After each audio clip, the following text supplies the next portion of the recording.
There are people in the world who live with passion and great purpose. They are our neighbors, our colleagues, our friends. Invest in Others is proud to support those who are committed to bettering our world. These are but a few of their many stories of hope and determination. In 1993, I had lost an aunt to leukemia, so I had started to race for their team in training. At that point, I had run marathons for about 7 years, and then in 2000, I started to do Ironmans. It's estimated that about 5,500 patients and families are directly affected by the work that we do. The monies that we raise every year really are directed to two main areas. First would be research, of course, to help try to find a cure for all blood cancers. And secondly, for patient aid, to really support families and patients battling cancer. And over the last 11 years, I personally have raised about $1.2 million for the same. I have swum countless laps, I have cycled endless roads, and I've run more miles than I care to remember. It's my passion, it's what I love, and someday I dream that there can be a cure for blood cancer. I think it's always been personal for me, but last year when I was diagnosed with acute leukemia, it made it just a little bit more personal.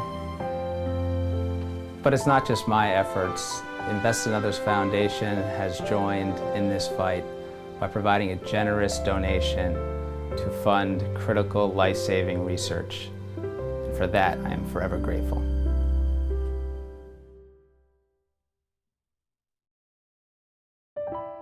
Try to imagine what you would do if you were in a relationship with someone you trusted and you were being abused. Where would you go for help and shelter? Who would you turn to? You would need to summon your courage, because with issues of domestic violence, the decision to leave is the most critical and most dangerous time in the woman's life.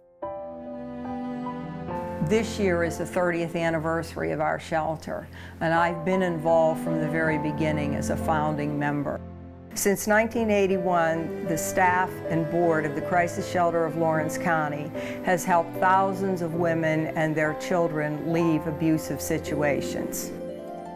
And while initially the primary focus was, and to a large extent still is, providing shelter and counseling to women who are victims of domestic violence and sexual assault, the need has grown to the point where now we also focus on bullying, elder abuse.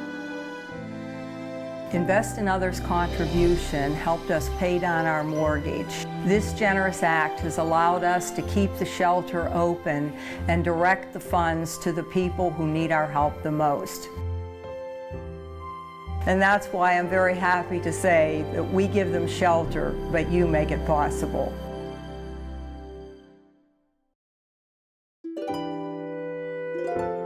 A lot of kids are hungry, and their nutrition is part of the problem.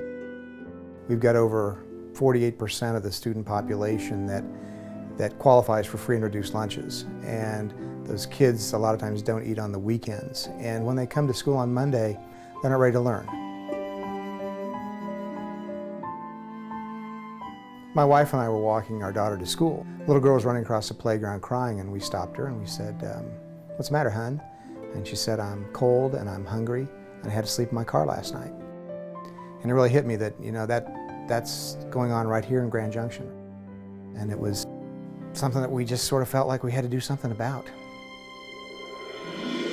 We started the backpack program. We decided we were going to feed these kids on the weekend, and we decided we were going to try and provide enough food to get a child through from lunch on Friday to lunch again on Monday.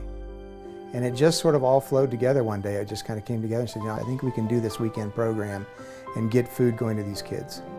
We started a trial program with 10 kids in one school, and thanks to a grant from Invest in Others that we received, we kind of took a big leap of faith and opened it up to all the schools and opened it up to all the kids.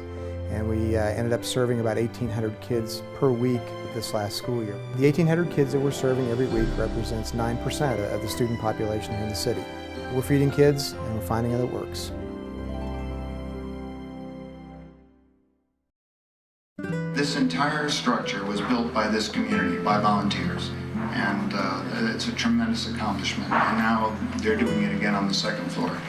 The indigenous people of Chimborazo province have little or no access to the public and private healthcare systems in Ecuador. After several medical missions to that area, I became deeply moved by the lack of access to even the most basic health care for that population. In 2007, I made the decision to open my own children's health clinic in Riobamba. I have paid personally for all of the clinic's development, the salaries, the medicines since that time. Thanks to a generous gift, we're now constructing our second floor and expanding our capabilities. I would be wrong if I didn't say thank you up front to the people at the Invest in Others Foundation, because without their gift, none of this would be happening. And I'm seeing for the first time the design of the second floor, which includes our own beautiful operating room, delivery room, intensive care area, a neonatal unit for any premature births that we might have, and 4 beautiful hospital rooms for the kids. I'm very excited about it. The clinic represents an institution of their own, a place where they know they will be treated with respect and receive quality care. I believe the clinic has become a powerful symbol of pride in that community, and I'm glad to be a part of that. I don't know how to thank you all.